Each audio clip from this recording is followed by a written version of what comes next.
현무 씨. 그래서 여기 앉은 거구나. 딱이다. 이러려고 책을 읽어오지 말라는 거야. 정말 그 별 볼 일 없었던 유인원들이 뭐 더 나은 게 있길래 지구의 주인이 되었을까요? 그거 뭐 우리가 흔히 아는 상식 아니에요? 네. 뭐 만물의 영장이라고 하고. 만물의 영장. 우리 어떤 면에서? 지능이 높죠. 지능. 지능이 높으니까 뭐 도구도 쓸 줄 알고. 도구. 불도 뭐 발명을 했고. 전현무 씨처럼 뭐 도구 때문에 인간이 지구의 주인이 됐다. 똑같은 얘기를 한 사람이 있어요. 누구죠? 조선 후기의 정약용입니다. 내가 그러면. 어떤 거야? 다산정신. 예. 다산정신 아시죠? 예. 목민심선 다산급지성. 정약용 선생이 그랬어요. 아니 인간이 만물의 영장이라고 부르는데 사자 같은 발톱도 없고 뱀 같은 독도 없고 독수리의 날개도 없는데 왜 우리가 만물의 영장이지? 그건 바로 우리가 도구의 인간, 기술을 쓰기 때문이야. 이게 기회론이라는 글이거든요. 네네네. 이게 지금까지의 상식이었는데 네. 하라리는 본질은 다른 데 있다라고 얘기를 합니다. 인간이 지구의 주인이 될 수 있었던 파워, 그 힘은 뒷담화부터 시작된다라고 얘기를 해요. 뒷담화요? 남 얘기. 나 놀리는 거야? 나 읽은 거야. 맞아요? 저는 맞아요. 얘기 있어요. 예. 뒷담화 때문에 네. 얘기했다고? 예. 이 뒷담화는요, 내가 만나보지도 체험하지도 않은 대상을 상상하게 되고 그 상상을 믿는 유일한 동물이 인간이라는 거예요.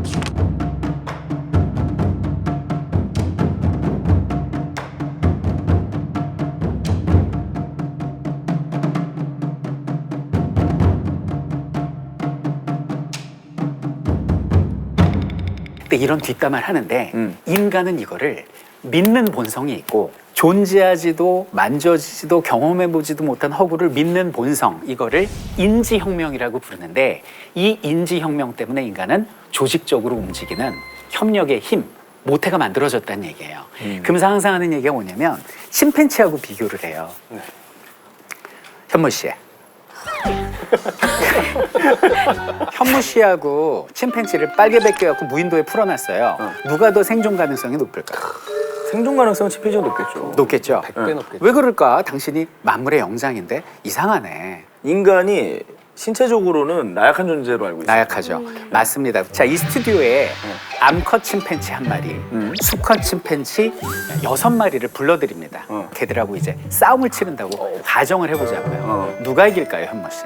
침팬지가 이기죠. 이기죠. 예. 우리 뜯어 먹힐걸요, 그냥. 뜯어 먹힌 정도 아예 손도 못 댈걸요? 예. 대기도 전에 막 갈기가 이렇게 찢겨서 이렇게. 예.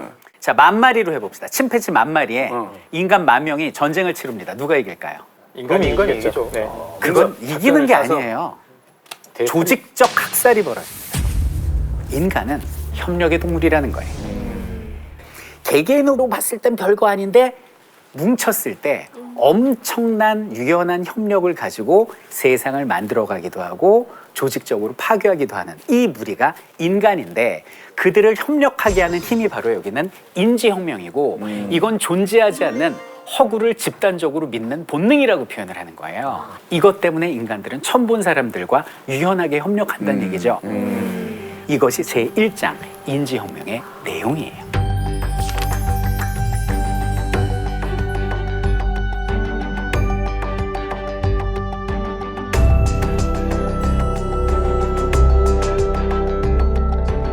현무 씨, 떠오르는 대로 말해 주셔야 합니다. 소화가 안 돼. 지난 20년간 세계 인구에서 극빈층 비율은 어떻게 바뀌었을까요? A. 거의 2배로 늘었다. B. 거의 같다. C. 거의 절반으로 줄었다. 줄었다. 답은 C. 맞습니까? 맞습니다. 자, 다음 질문입니다. 오늘날 전 세계 1세 아동 중 어떤 질병이든 예방접종을 받은 비율은 몇 %일까요? A. 20%, B. 50%, C. 80%. 80. 잘한다. 자, 12번 문제입니다. 마지막 문제예요. 세계 인구 중 어떤 식으로든 전기를 공급받는 비율은 몇 %일까요? A. 20%, B. 50%, C. 80%. 80. 다 역으로 갔어요. 선생님, 정답은요? 만점. 이게 팩트예요. 야, 이거 진짜 아니 이 저자가 전현무랑 상극이네, 상극이야. 매주 내가 어떤 심정인지 알겠다. 아니, 봐봐요. 내 마음이 봐봐요. 선생님 마음이에요. 거의 그 평균을 내봤는데 7%가 맞췄고요. 우리나라 한국 평균이 4%밖에 못 맞췄어요. 그러니까 이것도 뭐 저희 말하는 그 지식인일수록 틀리는 비율이 굉장히 좀 높았다는 거죠. 그래서 이제 어떤 비유를 하냐면 침팬치보다도 못한 인간이라는 얘기를 하는데 침팬치한테 바나나에 ABC를 쓰고 던져준 거야, 우리에다가. 네. 그리고 문제를 읽어주고 하나씩 줍게 했어.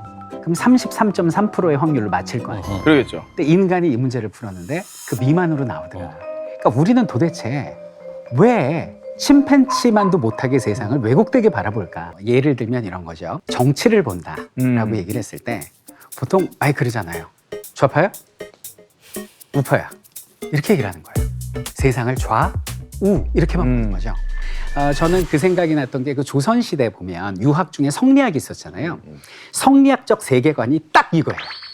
이분법적 세계관. 성리학은 양이 있으면 음이 있고 군이 있으면 신이 있고 양반이 있으면 노비가 있고 남이 있으면 여가 있었어요.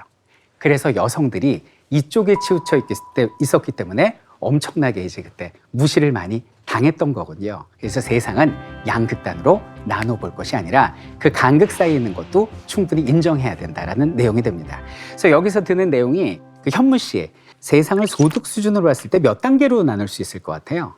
저개발 국가, 뭐 중진국, 선진국 뭐 이런 식으로. 보통 선진국 아니면 후진국. 후진국이라고 얘기를 하죠.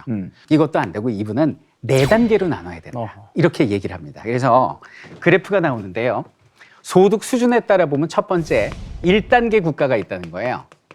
이 1단계 국가의 특징은 뭐냐면 물을 기르러 갔다 오는데 1시간 정도 걸리고 전기 안 들어오고 하루에 버는 일당은 2,000원을 넘지 않는 굉장히 암울한 게 1단계다.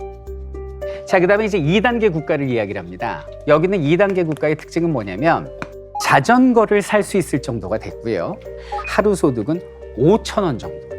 그리고 전기는 들어오는데 전력이 불안정해서 냉장고는 둘 수 없을 정도가 여기는 2단계 국가가 됩니다. 자, 그 다음에 이제 3단계 국가를 이야기를 합니다. 여기는 자전거를 넘어서서 오토바이를 구입할 수 있습니다. 물 기르러 올 필요 없습니다. 수도꼭지를 틀면 물이 찰찰찰찰 나오거든요. 냉장고도 가동시킬 수 있으니까 신선한 음식을 저장을 해서 요리를 먹을 수 있는 그것이 바로 여기는 3단계고, 그리고 마지막이 이제 4단계가 되는데 4단계는 오토바이를 넘어서 자가용을 운전할 수 있고요. 때로는 비행기를 타고 해외여행도 갈 수 있습니다. 소득 수준도 35,000원 이상이에요.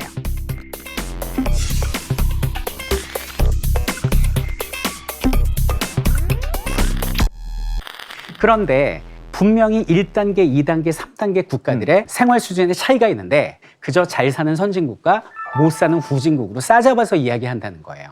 왜 그럴까? 이걸 빌딩이라고 생각을 해보세요. 100층짜리 엠파이어 스테이트 빌딩 위에서 내려다보잖아요. 1층 집이나 2층 집이나 10층 건물이 똑같아 보여요. 이거 그냥 성냥갑으로 보일 거 아니에요. 그래서 이 4단계에 사는 사람들은 우리는 잘 살고 이 사람들은 싸잡아서 후진국 못 산다 이렇게 얘기를 하는데 이건 세상을 바르게 바라보는 것이 아니다. 이것이 바로 간극 본능이 되겠습니다.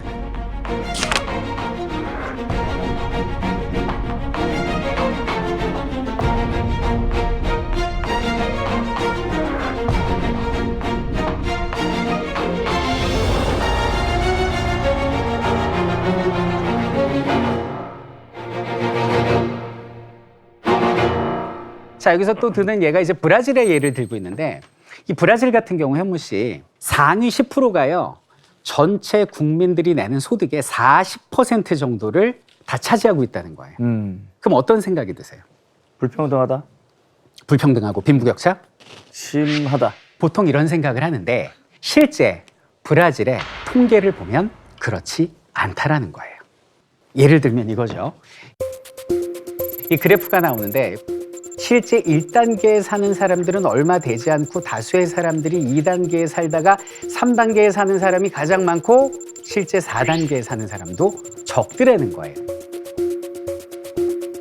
그래서 전체 수치를 보면 브라질은 어때요? 중산층이 탄탄하고 꽤 살만한 나라고 점점 사회가 발전해 나가고 있는데 실제 사람들은 4단계와 1단계만 보니 양극단만 보니까 세상을 브라질을 왜곡되게 바라본다는 얘기예요. 근데 여기에 일조하는 배우가 누구냐? 이 책에서 신랄하게 비판하는 언론입니다. 이건 제 의견이 아님을 다시 한번 말씀드립니다. 상위 10%가 전체 소득의 40%를 차지하고 있다. 이건 팩트인데 그거를 언론에서 보도할 때 어떻게 보도하냐면 상위 10%의 삶의 모습을 보여주지 않고요. 상위 0.1%의 삶의 모습을 보도한다는 거예요. 거대한 요트, 개인 비행기. 그래야 구독을 하고 보니까. 그렇죠. 그래서 간극 본능에 휘둘리지 말고 바르게 보는 방법은 뭐냐? 다수의 사람들이 어디 있는가? 그거를 본다면 세상은 좀 더 정확하고 다르게 보일 것이다. 네, 굉장히 유명한 사진입니다. 아, 나 이거 알아요. 저 어디일 것 같아요, 저희가? 빠히 아니에요? 맞습니다. 아시네요. 어떻게 알았어요? 아, 딱 봐도 빠히잖아요.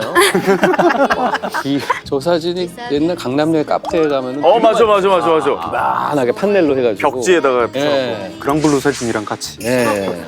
그러네요. 근데 이제 보통 사람들은 저 사진을 보면서 파리의 이미지를 상당히 로맨틱하고 마치 파리에 가면 낭만적이고 나에게도 어떤 일이 생기지 않을까 막 가슴 뛰는 그런 파리의 이미지인데 조작입니다. 아니 저거를 무슨 화보 찍는 것도 아니고 저렇게 완벽하게 찍을 수가 없죠. 우리 같이 사진을 많이 찍히는 사람 입장에서는 저거 하나 건질려면 한 20번 정도는 찍어야 아이, 돼요. 그럼요. 저게 말이 안 되지. 맞아요, 연출입니다. 연출이- 배우들이에요. 배우들이고 어. 뭐 좀 세게 얘기하면 조작인데요. 아마 사람들이 많은 배신감을 느낄 것 같아요. 자, 이제 한 장의 사진을 더 보여드립니다. 베트남전 당시에 이제 베트공에게 총살을 하는 한 군인 경찰의 모습인데요. 조작일까요? 저건 조작은 아닌 것 같은데. 아니죠. 네. 어떤 느낌이 들어요? 일단은 되게 불쌍해요, 오른쪽에 있는 사람. 오른쪽에 있는 사람이 불쌍하고. 저 사진 찍자마자 방아쇠 당겼을 것 같고. 네, 그렇죠. 조작 아닙니다. 조작 네. 아닌 것 같아요. 저 사진에는 엄청난 반전이 있습니다.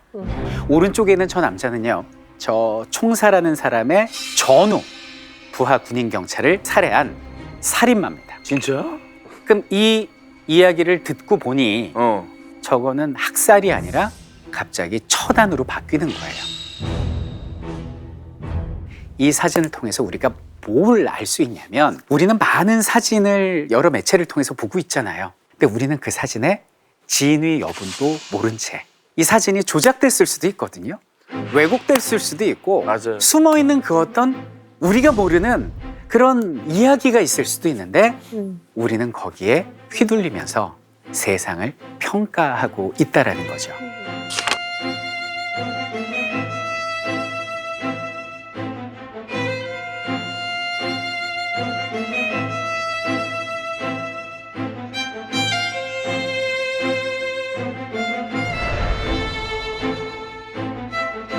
그 베트남의 즉결 처형 장면이 있었잖아요. 아주 충격적이자 굉장히 많이 알려진 이미지인데 덧붙이고 싶은 말씀이 있다. 저 사진 에디 아담스가 취재해서 그 필름 촬영을 받아 유명해진 사진인데요. 사진 속에 그 직결 처형을 하고 있는 사람은 남베트남군의 장군이었어요.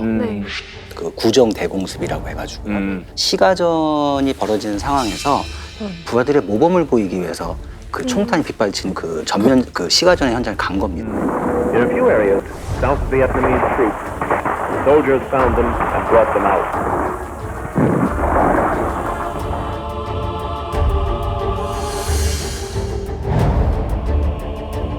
이 당시의 그 상황 속에서는 직결 처형을 할 수밖에 없는 상황이었는데 부하들이 기자들이 다 옆에 있으니까 아무도 하고 싶어 하지 않았던 거예요. 어쩔 수 없이 본인이 직접 그 처형을 할 수밖에 없었던 거고요.